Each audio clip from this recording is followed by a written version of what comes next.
Boa tarde a todos e todas, eu sou Michele e nesta tarde nós estaremos dando início à apresentação do direito comercial. Seguimos com a apresentação. Irei falar sobre o conceito. Bom, o direito comercial, também conhecido como direito empresarial, é definido como um ramo do direito privado que aborda o estudo das normas jurídicas que disciplinam e regulam as atividades das empresas, dos empresários e comerciantes no exercício de suas profissões. Esse ramo do direito tem como objetivo cuidar do exercício da atividade econômica organizador de fornecimento de bens ou serviços, a chamada empresa. Essa regulamentação inclui não só as relações específicas e os atos em si, mas também os locais e contratos comerciais, regulando assim a atividade empresarial, comercial e abarcando suas organizações. Resumidamente, o direito comercial é o direito dos comerciantes e dos atos mercantis. Boa tarde a todos, eu sou a aluna Vanessa e estarei dando continuidade na apresentação falando sobre atos de comércio. Bom, atos de comércio são definidos como os atos praticados habitualmente, objetivando o lucro para que haja mediação, circulação e intermediação de bens e serviços. É também caracterizado por ser um ato jurídico. Ele é composto por dois elementos chamados causa e motivo. Eles são qualificados como atos que fazem intermédio com os acordos comerciais, visando lucros para os agentes que as realizam, sendo praticados frequentemente, além de serem realizados em função da profissão. Os atos de comércio são classificados como os atos que existem antes dos comerciantes, pois para se enquadrar na segunda situação, é fundamental que a prática profissional esteja presente e eles também existem sem que aqueles que o pratiquem sejam considerados comerciantes. O direito do comércio adota os atos de comércio como teoria que determina e orienta o seu campo de abrangência. Eles são divididos em subjetivos, ou atos de comércio por natureza, objetivos, ou atos de comércio por força da lei, e por dependência, conexão ou acessórios. No primeiro caso, os atos são praticados pelos comerciantes pelo fato de suas atividades estarem estreitamente ligadas à profissão. Um exemplo é a compra e venda de bem móvel. No segundo caso, os atos independem da condição de comerciante ou não daquele que o pratica e são comerciais por determinação da lei. Um exemplo são as operações sobre títulos da dívida pública. Já no terceiro caso, comerciantes praticam os atos para facilitar a profissão comercial e então serem regidos pela lei comercial. Um exemplo é a aquisição de balcões. As principais características são simplicidade, elasticidade, cosmopolitismo, onerosidade, dinamismo, fragmentarismo e presunção de solidariedade. Vou falar sobre o cosmopolitismo, o dinamismo e a elasticidade. O cosmopolitismo. O direito empresarial, ou se preferir direito comercial, utiliza essa característica no sentido de cosmopolitismo, ou seja, cidade grande, muitos habitantes. A aplicação ou definição desse termo a essa área do direito se dá pelo fato de que há uma possibilidade de aplicação de leis ou convenções internacionais no direito comercial especificamente. Por quê? O ramo empresarial está presente em práticas idênticas no mundo todo, ainda mais com o forte advento da globalização iniciada alguns anos atrás. Um belo exemplo disso é a Lei Uniforme de Genebra. Já a elasticidade envolve um caráter com maior dinamismo, mais renovador, sendo um ramo que se encontra em constante evolução. Seus princípios são elucidativos, ou seja, claros em si mesmos. Refere-se ao fato de que este ramo deve ultrapassar os limites nacionais, territoriais e estar ligados, atentos, antenados aos costumes empresariais, mais do que aos diplomas normativos ultrapassados. É uma característica de caráter renovador e dinâmico. Por último, o dinamismo. Essencial à elasticidade. Enquanto a elasticidade tem abrangência sobre a importância superior da prática e atualidades internacionais, o dinamismo é a característica de constante atualização do Código Empresarial. Boa tarde, meu nome é Manuela e eu venho dar continuidade às características do direito comercial. Onerosidade. Onerosidade ocorre quando o lucro é buscado pelo comerciante. Logo, a atividade comercial envolve atos que não são gratuitos. Às vezes, é comum encontrar promoções que oferecem produtos gratuitamente, o que retira o caráter de onerosidade. Mas, normalmente, essas empresas têm como objetivo gerar sinergias nas rendas, ou seja, o consumidor leva um produto gratuitamente junto com outros produtos que não estão na mesma promoção. Simplicidade. A simplicidade há menos formalismo desnecessário, o que o torna mais prático do que as demais áreas, visando assim não atrapalhar o devido desenvolvimento econômico. Fragmentarismo. Por não ter um sistema jurídico completo, o direito comercial recebe essa designação. Refere-se justamente à harmonia do direito comercial com outras leis, códigos e diplomas legislativos.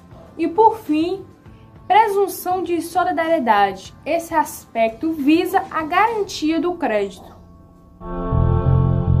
Agora irei falar sobre as fontes do direito comercial. Quando as regras jurídicas são estabelecidas de diversos modos, a isso dá-se o nome de fontes do direito. Elas são divididas em fontes primárias ou diretas, subsidiárias ou indiretas. As fontes primárias são assim classificadas por serem leis comerciais.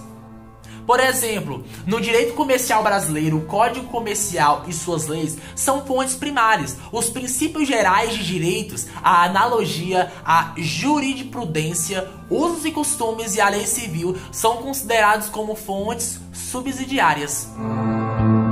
Estarei apresentando agora as áreas de atuação do direito comercial. Bom, de uma maneira geral, o direito possibilita que o operador atue em diversas áreas e matérias. No direito empresarial, essa situação não é diferente. A gama de atuação no direito empresarial permite ao advogado e advogada que atue na abertura de sociedades empresárias, na fusão de sociedades empresárias, também como na dissolução de sociedades empresárias e na recuperação de sociedades empresárias quando ocorre alguma crise.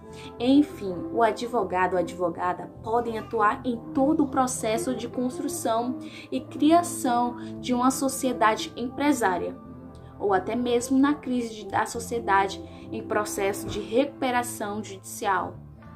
Não obstante, a atuação poderá ser apenas consultiva, com pareceres e avaliações às empresas, saindo pouco da vida judicial. O direito empresarial ainda permite ao operador do direito atuar, por exemplo, no ramo de marcas, patentes, registros de empresas e propriedades intelectuais. Outro tema que sempre é discutido e que também permite a atuação do advogado no direito empresarial é relacionado ao sistema de franquias. Bom, e as áreas de atuação do direito empresarial são inúmeras e cada uma delas possui extensas particularidades próprias.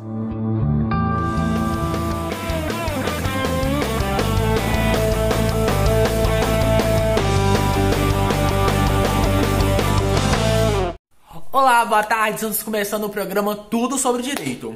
E estamos aqui hoje com a doutora Michele Berto, Ana Elisa Pacheco, Rafaela Leal, Manuela Figueiredo e Vanessa Freitas para discutir sobre um assunto bastante importante, o direito comercial no Brasil. Bom, vamos começar pela doutora Ana Elisa. Boa tarde. Doutora, conte para nós quando e como começou o início da evolução do direito comercial no Brasil. Boa tarde, Yuri. É um prazer estar aqui. A evolução do direito comercial iniciou em 1808, com a chegada da família real portuguesa e a abertura dos postos das nações amigas, que incrementou o comércio na colônia, fazendo com que fosse criado a Real Junta de Comércio, Agricultura, Fábrica e Navegação.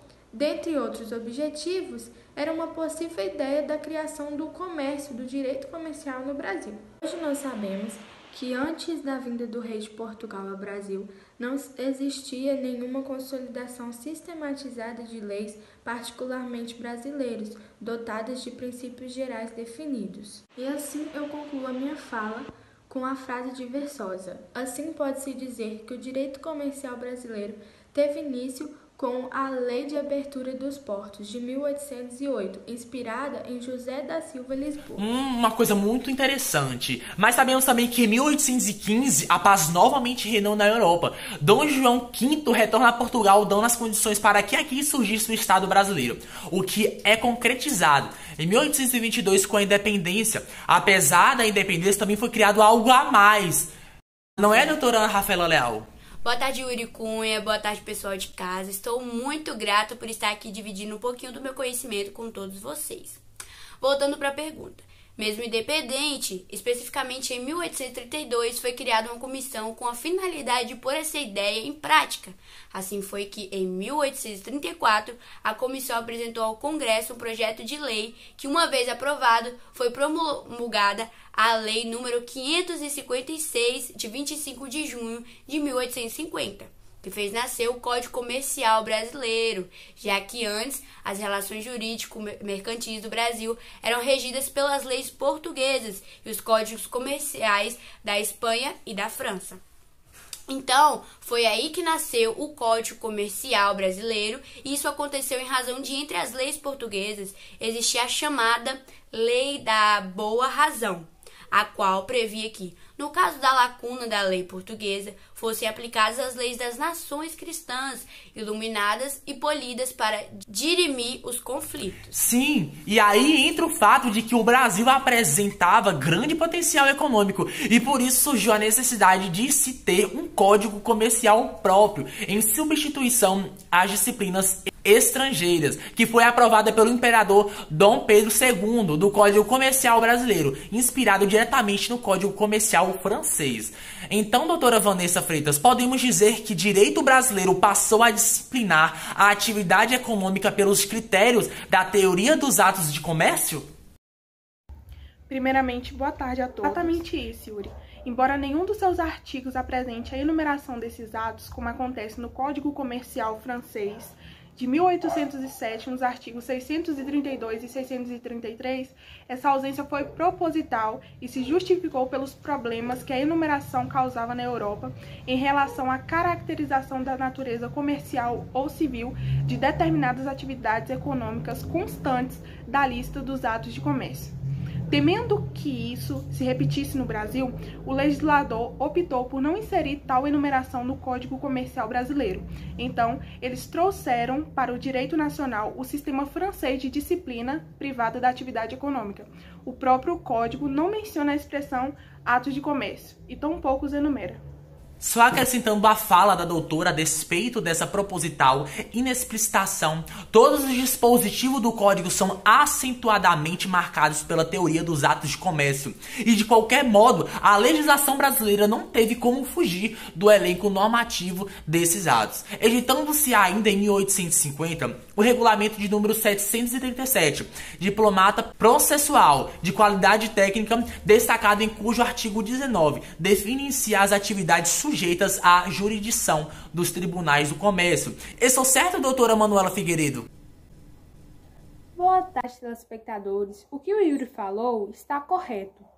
A importância do regulamento 737 só vem a diminuir a partir de 1960, quando o direito brasileiro se aproxima do italiano e de sua disciplina privada e uniformizada.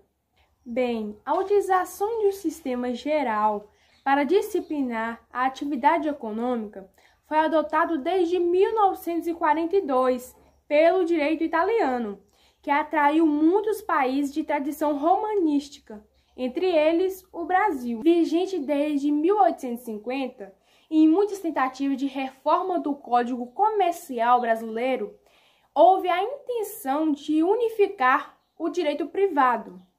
Mas essa tão esperada unificação só veio ocorrer em 2002 com o novo Código Civil. Bem, mas apesar dessa unificação ter sido consolidada por aí, desde 1970, Esse sistema italiano da teoria da empresa já havia sido considerado pela doutrina da pátria. Interessante. O direito comercial brasileiro filia-se desde o último quarto do século XX à teoria da empresa. E para dizer um pouco mais sobre esse assunto, trouxemos a doutora Michele. Poderia complementar essas informações para nós, doutora? Claro, gosto de trabalhar com datas. Então vamos lá. No ano de 1970, a doutrina comercialista estudava com atenção o sistema italiano de disciplina privada da atividade econômica. Já no ano de 1980, diversos julgados mostraram-se guiados pela teoria da empresa para alcançar soluções mais justas aos conflitos de interesse entre empresários. A partir do ano de 1990, pelo menos 3 leis, Código de Defesa do Consumidor, Lei das Locações e Lei do Registro do Comércio, foram editadas sem nenhuma inspiração na teoria dos atos do comércio.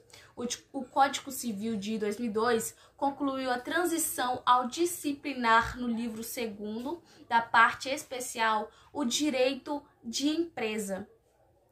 Foram encontradas dificuldades na definição da comercialidade, das relações jurídicas e a adoção da teoria da empresa para caracterizar determinadas atividades como comerciais, caracterizando o período de transição do direito comercial brasileiro.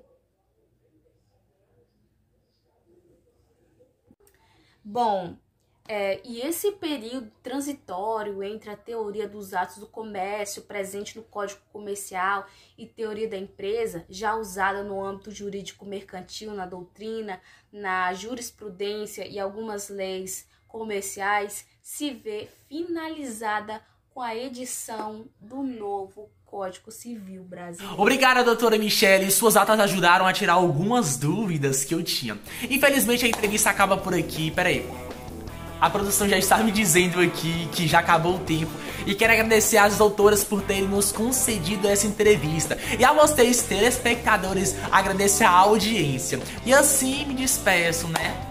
Boa tarde a todos e um bom final de semana. Tchau. Então, pessoal, aqui nós finalizamos o nosso vídeo. Esperamos que vocês tenham entendido todo o nosso conteúdo que foi passado por aqui sobre o direito comercial. E foi isso. Uma boa tarde a todos vocês.